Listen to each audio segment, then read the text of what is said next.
Hello दोस्तों, आपके अपने चैनल एसजी नॉवल वर्ल्ड में आप सबका स्वागत है। ऐसे ही रोचक स्टोरी के लिए चैनल को सब्सक्राइब जरूर कर लीजिए। आइए अब एपिसोड कंटिन्यू करते हैं।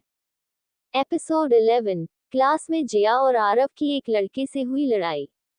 जिया जब अपनी चोटी बंधवा कर नीचे आती है तो करुणा जी जिया को नहीं देखती है और उसे बोलती है, जिया आ जाओ बेटा, मैं जल्दी से आपकी चोटी बना दूं वरना आदि और आरव फिर स्कूल के लिए जल्दी मचाने लगेंगे। जिया को लगा था कि करुणा जी ने उसकी चोटी देख ली है, लेकिन ये क्या, करुणा जी ने जिया की चोटी तो दूर जिया को ही नहीं देखा था। जिया वही खड़े खड़े करुणा जी से बोलती है, आंटी आप मुझे देख भी नहीं रही हो, मैं रेडी हो गई हूँ। फिर से करुणा जी जिया को बिना देखे ही बोलती है, हाँ जिया मुझे पता है तुम रेडी हो, बस चोटी बनानी है ना, आ जाओ मैं तुम्हारी चोटी बना दूँ। वो आराम से अपना पेट पकड़ते हुए जाकर सोफे पर बैठ जाती है। जिया बार बार करुणा जी को अपनी तरफ देखने को बोल रही थी, लेकिन करुणा जी अपने कामों में इतनी बिजी कि उन्हें फुर्सत ही नहीं मिल पा रही थी। जिया गुस्से में आकर करुणा जी के सामने खड़ी हो जाती है। उसने अपनी कमर पर हाथ रखा हुआ था और मुंह फुलाकर करुणा जी के सामने खड़ी थी। करुणा जी जब जिया को देखती है तो उन्हें जिया बहुत प्यारी लग रही थी, तभी उनका ध्यान जिया की दो चोटियां पर जाता है जो अच्छी तरह से बनी हुई थी। करुणा जी मुस्कुराते हुए जिया से बोलती है, जिया आपकी ये प्यारी सी चोटियां आपने खुद बनाई है क्या? जिया को करुणा जी से झूठ नहीं बोलना था, लेकिन फिर वो कुछ सोचकर करुणा जी से हाँ बोल देती है। करुणा जी जब सुनती है कि जिया ने खुद अपनी चोटी बनाई तो उन्हें एक बार को थोड़ा गड़बड़ लगती है, क्योंकि कल तक तो जिया को अपनी चोटियां बनाने ही नहीं आती थी, तो फिर आज कैसे? वो जिया से पूछती है, लेकिन जिया बेटा कल तो आपको चोटी बनाने ही नहीं आ रही थी। तो जिया करुणा जी से बोलती है, वो आंटी वो मैंने सीख ली ऑनलाइन। करुणा जी जिया को वेरी गुड बच्चा बोलकर उन लोगों का लंच पैक करने चली जाती है। जिया खुद से ही बोलती है, ये आदित्य के चक्कर में मुझ जैसी नन्ही सी प्यारी सी बच्ची को इतनी प्यारी आंटी से झूठ बोलना पड़ा। आदित्य जो बहुत देर से ऊपर खड़ा था, उसने जिया की सारी बातें सुनी थी। वो मुस्कुरा रहा था। तभी करुणा जी सभी बच्चों को आवाज देती है तो आरव और आदित्य नीचे आते हैं, क्योंकि जिया तो पहले से ही नीचे थी। आरव नीचे आता है तो वो भी जिया से वही सवाल करता है कि अरे वाह जिया, तुम्हारी चोटी आज जल्दी बन गई। जिया भी हाँ में जवाब देती है। वो तीनों नाश्ता करने लगते हैं। आदित्य बार बार जिया को देख रहा था, वही जिया अपना नाश्ता करने में बिजी थी। और आरव पहली बार ऐसा हुआ था कि वो अपना नाश्ता कम और जिया और आदित्य को ज्यादा देख रहा था। उसे उन दोनों पर कुछ डाउट हो रहा था। करुणा जी जब आरव को ऐसे देखती है तो उससे बोलती है, आरव क्या हुआ, नाश्ता करो। आरव अपना नाश्ता करने लगता है। तभी वो लोग स्कूल के लिए निकलने लगते हैं तो आरव जिया का हाथ पकड़कर बोलता है, चलो जिया। तभी जिया का एक हाथ आदित्य पकड़ लेता है और उससे बोलता है, आरव तुम इधर आओ, मेरा हाथ पकड़ो, मैं बड़ा हूं ना। आरव बोलता है, लेकिन भाई जिया तो छोटी है न। तो आदित्य तुरंत उससे बोलता है, मैंने जो कहा वो तुमने सुना नहीं है क्या? आरव फिर आदित्य के साइड में आकर उसका हाथ पकड़कर बाहर चला जाता है। करुणा जी जब ये सब देखती है तो वो बोलती है, मेरे बच्चे हमेशा ऐसे रहे, उन्हें किसी की नजर न लगे। वो भी अपना काम करने चली जाती है। आदित्य, जिया और आरव का स्कूल। जिया और आरव अपनी क्लास में पढ़ाई कर रहे थे, तभी आदित्य की क्लास का वो लड़का जिसका नाम रोहित था वो वहां आता है और सभी बच्चों को देखते हुए बोलता है, बच्चे लोग, तुम लोगों की इन दोनों से लड़ाई नहीं होती है क्या? तुम्हें नहीं लगता कि इन दोनों में कपूर्स का घमंड बहुत भरा हुआ है? कुछ बच्चे जो पहले से ही आरव से जलते थे, जिया के आने के बाद वो सब उन दोनों से और जलने लगे थे। रोहित उन बच्चों से बोलता है, बचकर रहना वरना ये दोनों तुम लोगों पर अपना हुक्म चलाने वाले हैं। इतना बोलकर वो हंसते हुए क्लास के बाहर चला जाता है। कुछ बच्चे जो आरव और जिया को घूर रहे थे तो जिया उनसे बोलती है, तुम लोग हमें घूर क्यों रहे हो? तो उनमें से एक लड़का आकर बोलता है, ओ आरव अपनी ये छोटी सी दोस्त को समझा ले, हमसे बोलेगी न तो अच्छा नहीं होगा। आरव को भी गुस्सा आ जाती है। वो भी आकर उस लड़के से बोलता है, ओए जिया को कुछ मत बोलना वरना मैं भाई को बता दूंगा। वो लड़का बोलता है, जा बता दे तेरे भाई को, मैं भी रोहित भाई को बता दूंगा कि तूने और तेरी इस दोस्त ने मुझे डराया है। जिया जो सबका सुनकर गुस्से में आ रही थी, वो उस लड़के से बोलती है, तुम दोनों ऐसे क्यों लड़ रहे हो क्लास में। वो लड़का गुस्से में जिया को धक्का दे देता है, जिया नीचे गिर जाती है। आरव जब जिया को नीचे गिरा देखता है तो वो भी उस लड़के को धक्का दे देता है और तुरंत जाकर जिया को उठाता है। जिया जिसके हाथ गिरने से छिल गए थे वो लाल हो गए थे। जिया उठकर अपना हाथ देखती है तो उसे दर्द हो रहा था, फिर भी वो रोई नहीं और आरव को शांत कराकर जाकर अपनी सीट पर बैठ जाती है। एपिसोड 12, आदित्य का खतरनाक गुस्सा। जिया और आरव शांति से पढ़ाई कर रहे थे, लेकिन क्लास के वो बच्चे जो कुछ देर पहले जिया और आरव से लड़ रहे थे उन्हें शांति ही नहीं थी। वो सभी बार बार आरव को उकसा रहे थे जिससे आरव जाकर उन लोगों से लड़ाई करे। आरव को भी उन सब की बातें सुनकर बहुत गुस्सा आ रहा था, लेकिन जिया वो आरव को सीट से उठने ही नहीं दे रही थी। तभी आरव गुस्से में उठने लगता है तो जिया आरव से बोलती है, बंदर देख मेरे हाथ से खून निकल रहा है। आरव जो गुस्से में उन बच्चों की तरफ लड़ने जा रहा था, फिर उसे याद आता है कि जिया के हाथ में तो चोट लगी थी न, तो वो जिया का हाथ देखता है जिसमें सच में थोड़ा खून निकल रहा था। वो जिया से बोलता है, जिया चल मेडिकल रूम चलते हैं। और फिर उन लड़कों की तरफ देखकर बोलता है, तुम लोगों की शिकायत तो मैं भाई से करूंगा, वो तुम लोगों को फिर अच्छे से सबक सिखाएंगे। छोटे छोटे बच्चे उन सब ने लड़ने में अपना समय इतना बर्बाद कर दिया था कि उन्हें ये भी पता नहीं चला कि लंच टाइम हो गया है। आरव जिया को लेकर जाने लगता है, तभी वो लड़का पीछे से बोलता है, डरपोक कहीं का, और ये तेरी दोस्त ये भी डरपोक। देखो फ्रेंड्स कैसे बहाने बनाकर दोनों भाग रहे हैं यहाँ से। बाकी के बच्चे भी हंसने लगते हैं। आरव को बहुत गुस्सा आती है, लेकिन जिया उसे बोलती है, आरव चलना। आरव उन लोगों की तरफ जा रहा था, वही जिया उसका हाथ पकड़कर बाहर की तरफ खींच रही थी। वो आरव को लेकर बाहर जाने लगती है, तभी जिया आदित्य से टकरा जाती है, क्योंकि वो आरव को खींचने के चक्कर में बाहर की तरफ देख ही नहीं रही थी। आदित्य को देखकर जिया की आंखों में चमक आ जाती है। आदित्य जिया को पकड़कर उससे बोलता है, जिया आराम से, अभी लग जाती तुम्हें। आदित्य तो जिया को देखने में बिजी था, लेकिन शुभम वो क्लास को देख रहा था। वो आदित्य को बोलता है, भाई जिया को छोड़ क्लास देख। वही आदित्य और शुभम क्लास का माहौल देखकर इतना तो समझ गए थे कि लड़ाई तो हुई है। शुभम आदित्य के कान में बोलता है, भाई लड़ाई किसकी हुई है। तभी जिया बोलती है, आदित्य अच्छा हुआ आप आ गए, इस बंदर को संभालो न, देखो बार बार उन लोगों के उकसाने पर ये झगड़ा करने चला जा रहा है। आदित्य और शुभम देखते हैं जिया आरव को खींच रही है और आरव वो लड़ने में बिजी हैं। शुभम तुरंत जाकर आरव को पकड़ लेता है और उससे बोलता है, शांत हो जा छोटे।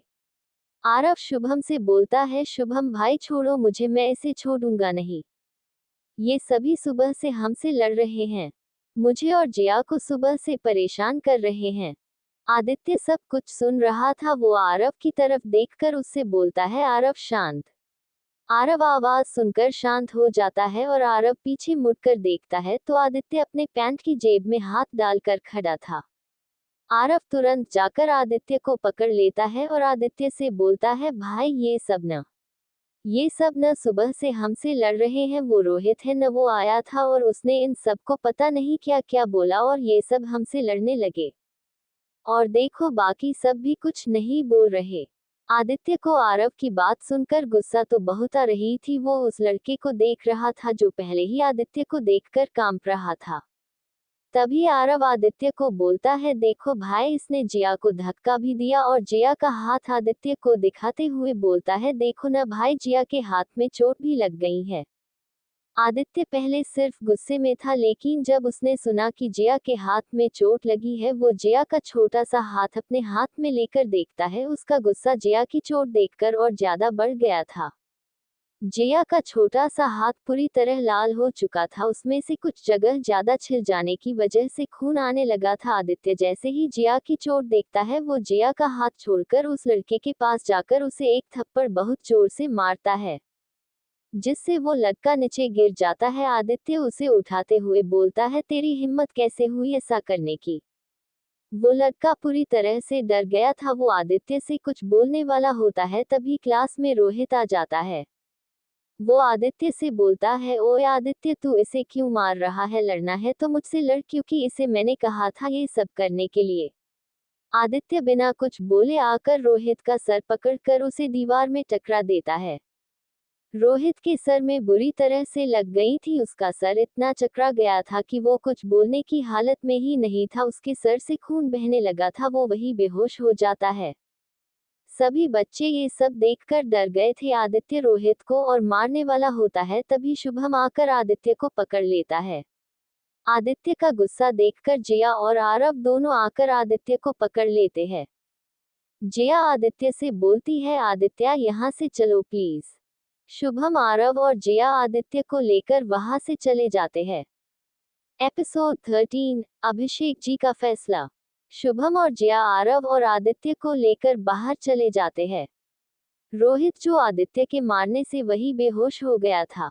जब प्रिंसिपल तक ये बात पहुंचती है तो वो जल्दी से रोहित को हॉस्पिटल पहुंचवाते हैं। कुछ घंटे बाद स्कूल में अभिषेक जी और रोहित के डैड प्रिंसिपल के सामने बैठे हुए थे। रोहित के डैड, जो खुद एक बिजनेसमैन थे, वो बहुत गुस्से में थे। वो प्रिंसिपल से बोलते हैं, देखिए प्रिंसिपल सर, अगर आपने आदित्य कपूर के खिलाफ कोई स्ट्रिक्ट एक्शन नहीं लिया तो मजबूरन मुझे ही कुछ करना पड़ेगा। मैं आदित्य कपूर को जेल भिजवाऊंगा। अभिषेक जी को भी गुस्सा आ जाती है। वो रोहित के डैड से बोलते हैं, आप लिमिट क्रॉस कर रहे हैं मिस्टर खन्ना। आप मेरे बेटे को जेल भिजवाएंगे? गलती आपके बेटे की भी रही होगी, तभी आदि ने उसे मारा है, वरना आदित्य कपूर ऐसे ही किसी को मारने के लिए फ्री नहीं बैठा है।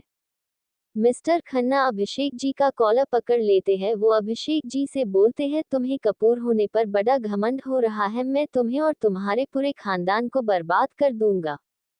तभी आदित्य आकर मिस्टर खन्ना का हाथ अभिषेक जी के हाथ से हटा देता है। मिस्टर खन्ना आदित्य की हरकत से और गुस्सा हो जाते हैं। वो आदित्य पर हाथ उठाने वाले होते हैं तो आदित्य उनका हाथ पकड़ लेता है। अभिषेक जी भी आदित्य को देखते हैं। आदित्य मिस्टर खन्ना से गुस्से में बोलता है, मैं उम्र में छोटा हूँ, लेकिन ये मत सोचना कि मुझे समझ नहीं है। आप अपने बच्चे को संभालो, वरना इस बार तो मैंने उसे छोड़ दिया है, अगली बार उसे मार दूंगा। अभिषेक जी, प्रिंसिपल सर और मिस्टर खन्ना तीनों आदित्य की बात सुनकर शॉक थे। मिस्टर खन्ना प्रिंसिपल को वार्निंग देकर वहां से गुस्से में चले जाते हैं। आदित्य भी वहां से चला जाता है। प्रिंसिपल सर अभिषेक जी से बोलते हैं, अभिषेक जी, आदित्य को संभालिए, उसका गुस्सा बढ़ता जा रहा है। आज उसने आरव और जया के लिए रोहित को ऐसी हालत में पहुंचा दिया। अगली बार अगर ऐसा कुछ होता है तो ये स्कूल बंद होने की कगार पर आ सकता है, इसलिए आप ही कुछ करिए। अभिषेक जी प्रिंसिपल की बात समझ रहे थे। वो भी वहां से चले जाते हैं। आरव, जया और आदित्य को भी वो अपने साथ घर ले गए थे। कपूर विला। अभिषेक जी टेंशन में हॉल में अपने सर पर हाथ रखकर बैठे हुए थे। करुणा जी अभिषेक जी को पानी लाकर देती है और उनसे बोलती है, आप ज्यादा मत सोचिए, आपकी तबीयत खराब हो जाएगी। अभिषेक जी करुणा जी से बोलते हैं, मैं आदि के गुस्से का क्या करूं? करुणा जी, उसका गुस्सा तो समय के साथ बढ़ता ही जा रहा है। आज उसने आरव और जया के लिए रोहित को बहुत बुरी तरह मारा है। करुणा जी अभिषेक जी से बोलती है, आप चिंता मत करो, सब ठीक हो जाएगा। अभिषेक जी कुछ देर तक कुछ सोचते हैं, फिर आदित्य को बुलाते हैं। एक नौकर जाकर आदित्य को बुला कर लाता है। आदित्य अपने कमरे में शांति से बैठा हुआ था। जब वो नीचे आता है तो देखता है आरव और जया सीढ़ी के पास खड़े उसे ही देख रहे हैं। और अभिषेक जी करुणा जी हॉल में बैठे हैं। वो आकर अभिषेक जी के सामने बैठ जाता है। अभिषेक जी कुछ बोल नहीं रहे थे तो आदित्य उनसे बोलता है, आप जो भी बोलना चाहते हैं बोल सकते हैं चाचा जी, मैं आपकी बात सुनूंगा। अभिषेक जी आदित्य की तरफ देखते हैं, जो शांत होकर उन्हें देख रहा था। वो आदित्य से बोलते हैं, आदि बेटा, मुझे गलत मत समझना, लेकिन अगर तुम अपने परिवार के साथ रहोगे तो तुम्हारा गुस्सा रोज किसी न किसी वजह से बढ़ेगा। आज तुमने आरव और जया के लिए रोहित को इतना मारा है, कल को अगर और कुछ हो गया तो। इसलिए मैंने ये फैसला लिया है कि तुम इंडिया में नहीं पढ़ोगे। आदित्य अभी भी शांत था। वहीं करुणा जी, जया और आरव की आंखों में आंसू आ गए थे। करुणा जी अभिषेक जी से बोलती है, आप ये क्या बोल रहे हैं? आदि हमसे दूर क्यों रहेगा? तभी जया और आरव भी बोलते हैं कि जो हुआ उसमें आदित्य की गलती नहीं थी। तो अभिषेक जी खड़े होकर बोलते हैं, मैंने जो बोल दिया है वही होगा। आदि कल ही यूएसए जाएगा, मैं वहां सारे इंतजाम कर दूंगा। आदित्य अब यूएसए में पढ़ाई करेगा। इतना बोलकर अभिषेक जी वहां से चले जाते हैं। आदित्य भी बिना कुछ बोले अपने रूम में चला जाता है। करुणा जी रोने लगती है। वो बोलती है, मैं अभिषेक जी से बात करूंगी, ऐसे कैसे आदि हमसे दूर रहेगा। एपिसोड 14, तुम मेरा इंतजार करोगी। उद्धरण चिन्ह। करुणा जी रोते हुए अपने कमरे में अभिषेक जी के पीछे चली जाती है। जया और आरव वो दोनों सभी को देख रहे थे। फिर वो दोनों आदित्य के रूम के बाहर जाकर खड़े हो जाते हैं। आदित्य अंदर से आवाज देता है कि अगर तुम दोनों को बाहर ही रहना है तो रहो, लेकिन फिर मेरे जाने के बाद भी मेरे कमरे में नहीं आना है। आरव और जया ये सुनते ही तुरंत आदित्य के कमरे में घुस जाते हैं। वो दोनों देखते हैं कि आदित्य अपने कपड़े अपने बैग में रख रहा है। आरव आदित्य के गले लगते हुए उससे बोलता है, भाई मत जाओ ना, मैं डैड को बोलूंगा, वो आपको नहीं भेजेंगे। आरव रो रहा था और जया वो सिर्फ दूर खड़ी आदित्य और आरव की बातें सुन रही थी। आदित्य आरव से बोलता है, आरव तुम रो क्यों रहे हो? अब तो तुम्हें मेरे रूल्स से भी नहीं चलना पड़ेगा ना। आरव रोते हुए आदित्य से बोलता है, नहीं भाई, मुझे आपके साथ ही रहना है, मैं आपके सारे रूल्स मानूंगा, पक्का प्रॉमिस। आदित्य जब देखता है कि आरव चुप नहीं होता है तो वो आरव से बोलता है, आरव। आरव रोना छोड़कर आदित्य की तरफ देखने लगता है। आदित्य आरव से बोलता है, अब मैं कुछ टाइम यहाँ नहीं होऊंगा तो चाची का ख्याल रखना। अगर उन्हें कुछ भी हुआ तो मैं वापस आकर तुम्हें पनिशमेंट दूंगा। आरव अपने आंसू पोंछते हुए आदित्य से बोलता है, नहीं भाई, मैं मॉम का ख्याल रखूंगा, लेकिन बस जब तक आप वापस नहीं आ जाते। इतना बोलकर आरव वहां से चला जाता है। आरव के जाने के बाद जया भी जाने लगती है। तो आदित्य पीछे से उसे आवाज देते हुए बोलता है, तुम्हें कुछ नहीं बोलना है क्या? जया आदित्य की तरफ मुड़ती है और उससे बोलती है, आप सच में जा रहे हो आदित्य? आदित्य मुस्कुराकर बोलता है, हाँ, लेकिन बस कुछ टाइम के लिए। उसके बाद मैं यही आऊंगा, मेरा इंतजार करोगी? जया हाँ में सर हिला देती है। तो आदित्य उसे गुड गर्ल बोलकर उसके हाथ को देखता है, जिस पर छिलने की वजह से लाल निशान हो गए थे। वो अपने कबर्ड से एक ऑइंटमेंट निकाल कर जया के हाथ पर लगा देता है। जया उसे ही देखती रहती है। फिर आदित्य उसे अपने कमरे में भेज देता है कि वो जाकर सो जाएं। जया अपने कमरे में चली जाती है। कपूर विला में किसी ने भी आज कुछ नहीं खाया। करुणा जी अपने रूम में अभिषेक जी से पूछ रही थी कि आपने ऐसा क्यों किया। तो अभिषेक जी उन्हें बताते हैं कि करुणा जी, आज प्रिंसिपल सर ने मुझे कुछ ऐसा बताया है जिसकी वजह से मुझे ये फैसला लेना जरूरी था। करुणा जी अभिषेक जी से पूछती है कि क्या बोला है प्रिंसिपल सर ने। अभिषेक जी करुणा जी को बताते हैं कि आज आदित्य ने लड़ाई इस वजह से नहीं की थी कि आरव और वो बच्चा लड़ रहे थे, बल्कि आदि ने रोहित को इसलिए इतना मारा क्योंकि उसकी वजह से जिया को चोट लगी। मैंने सीसीटीवी फुटेज देखी और प्रिंसिपल सर ने भी मुझे यही सलाह दी कि आदित्य यहाँ से दूर रहेगा तो शायद उसका गुस्सा कम हो जाए। करुणा जी भले ही आदित्य की चाची थी, लेकिन वो आदित्य को प्यार अपने बड़े बेटे जैसा ही करती थी। उनका मन नहीं मान रहा था कि वो आदित्य को खुद से दूर भेजे, लेकिन ये उसके भले के लिए था तो वो भी आगे कुछ नहीं बोलती है। सुबह का समय। कपूर विला। सभी लोग चुपचाप बैठे नाश्ता कर रहे थे। आज आरव और जया भी चुप थे, वरना दोनों हमेशा लड़ते ही रहते थे। आदित्य अभिषेक जी से नाश्ता करते हुए बोलता है, मेरी फ्लाइट कितने बजे की है चाचा जी? ये सुनकर सभी आदित्य को देखने लगते हैं। तो अभिषेक जी बोलते हैं, 1 घंटे बाद की है और तुम और मैं दोनों जा रहे हैं। आदित्य कुछ नहीं बोलता है। वो अपने कमरे में चला जाता है। तभी करुणा जी रूम में आती है और आदित्य को देखती है, जो अपने कमरे की खिड़की के पास खड़ा होकर बाहर की तरफ देख रहा था। वो जाकर आदित्य का बैग खोलकर देखने लगती है। तभी आदित्य उनसे शांति से बोलता है, आप क्या कर रही है? करुणा जी की आंखों में आंसू आ गए थे। वो आदित्य से बोलती है, मेरा बच्चा इतनी दूर जा रहा है तो वो अपने लिए सब कुछ ले जा रहा है कि नहीं, ये तो देख लूं मैं। आदित्य करुणा जी का हाथ पकड़ कर बोलता है, आप चिंता मत करिए, मैंने सब रख लिया है और जो नहीं लिया है वो वहां मिल जाएगा। करुणा जी आदित्य को देखकर रोने लगती है। आदित्य उन्हें शांत कराते हुए बोलता है, आप ऐसे रोएंगी तो मेरी बहन का ख्याल कौन रखेगा। करुणा जी अपने पेट पर हाथ रखते हुए आदित्य से बोलती है, आदि बच्चे तुम्हारी बहन भी दुखी है। तभी आदित्य करुणा जी के पेट के पास जाकर बोलता है, बेबी आपके भैया कुछ टाइम में वापस आ जाएंगे, तब तक बिल्कुल भी दुखी नहीं होना, ओके। करुणा जी मुस्कुरा देती है। फिर आदित्य अपना बैग लेकर अपने रूम से बाहर आ जाता है और नीचे चला जाता है। एपिसोड 15। आदित्य गया यूएसए। आदित्य अपना सामान लेकर नीचे आ जाता है। करुणा जी भी उसके साथ ही नीचे आती है।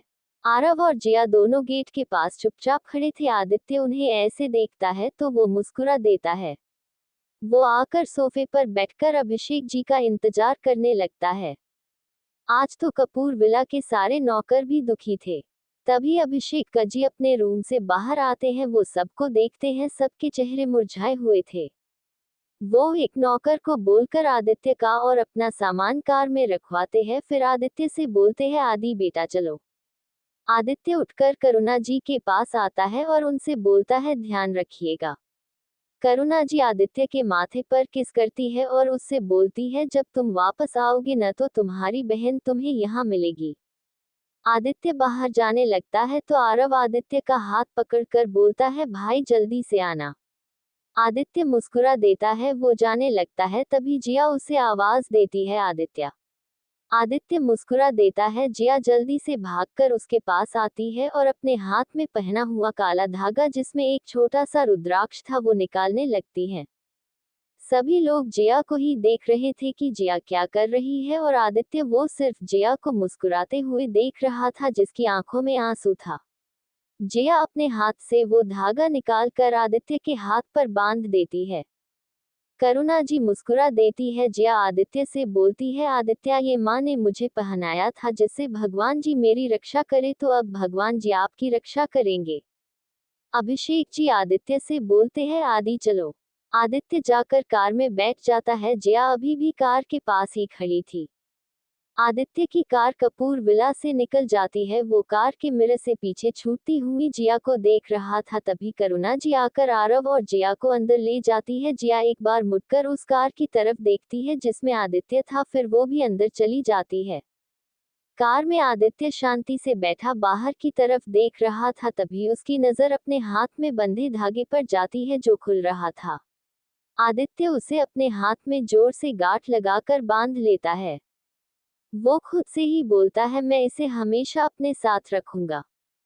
इधर कपूर विला। करुणा जी शांति से बैठी हुई थी क्योंकि वो रोई थी तो वो किसी से कुछ बोल नहीं रही थी। उन्होंने सुबह से कुछ खाया भी नहीं था। तभी जिया एक प्लेट लेकर आती है और करुणा जी के सामने बैठ जाती है। करुणा जी जिया को देखती है, फिर उस प्लेट को जिसमें खाना रखा हुआ था। जिया करुणा जी से बोलती है, आंटी आप कुछ खा लीजिए ना। करुणा जी जिया से बोलती है, जिया बच्चे मुझे भूख नहीं लगी है। तभी जिया अपने छोटे छोटे हाथों से खाने का एक निवाला उठाकर करुणा जी के सामने कर देती है। करुणा जी जिया को देखती है, फिर वो रोते हुए जिया के हाथों से खा लेती है। जिया करुणा जी को अपने हाथों से खिला रही थी तभी आरव वहां आता है और करुणा जी के आंसू पूछते हुए उनसे बोलता है, मॉमा प्रो नहीं। जब तक भाई वापस नहीं आते हैं मैं हूं ना। मैं मस्ती भी नहीं करूंगा। और भाई ने मुझे कहा है कि मैं आपका और जिया का ख्याल रखूं तो मैं वो भी रखूंगा, बस आप रो मत। करुणा जी ये सुनकर और रोने लगती है। उन्हें आदित्य की याद आ रही थी। वो जिया और आरव को गले लगा लेती है और उनसे बोलती है, बच्चों तुम दोनों कितने भी बड़े हो जाओ लेकिन मेरा आदि वो मेरा पहला बच्चा है जिसे मैंने अपने सीने से लगाया था। जिया करुणा जी से बोलती है, आंटी आप आदित्य को याद मत करो वरना वो वहाँ परेशान होंगे और यहाँ पर ये बेबी भी तो परेशान होगी। करुणा जी को याद आता है कि आदित्य ने कहा था कि वो उसकी बहन का ख्याल रखे। वो अपने पेट पर हाथ रखती है और बोलती है, सॉरी बच्चों, तुम लोग बच्चे हो लेकिन रो मैं रही हूँ बच्चों के जैसे। फिर वो आरव और जया से बोलती है, चलो तुम दोनों जाकर अपना होमवर्क करो, कल तुम दोनों को तो स्कूल जाना है ना। उधर एयरपोर्ट पर आदित्य और अभिषेक जी दोनों एयरपोर्ट पर पहुंच गए थे। आदित्य अंदर जाने से पहले एक बार पीछे मुड़कर देखता है। फिर वो दोनों अंदर चले जाते हैं और फ्लाइट में बैठ जाते हैं और यूएसए के लिए निकल जाते हैं। वो पर्सनल फ्लाइट थी, इसलिए वो लोग कुछ ही घंटों में यूएसए पहुंच जाते हैं। वहां पर एक कपूर मेंशन पहले से ही था। आदित्य के डैड ने उसे बहुत सालों पहले खरीदा हुआ था। आदित्य वही रहने वाला था, इसलिए दोनों वही के लिए निकल जाते हैं। बाकी का नेक्स्ट एपिसोड नेक्स्ट पार्ट में कवर करेंगे। कहानी को लाइक शेयर कमेंट जरूर करें और प्लीज लाइक भी जरूर करें। Thank you.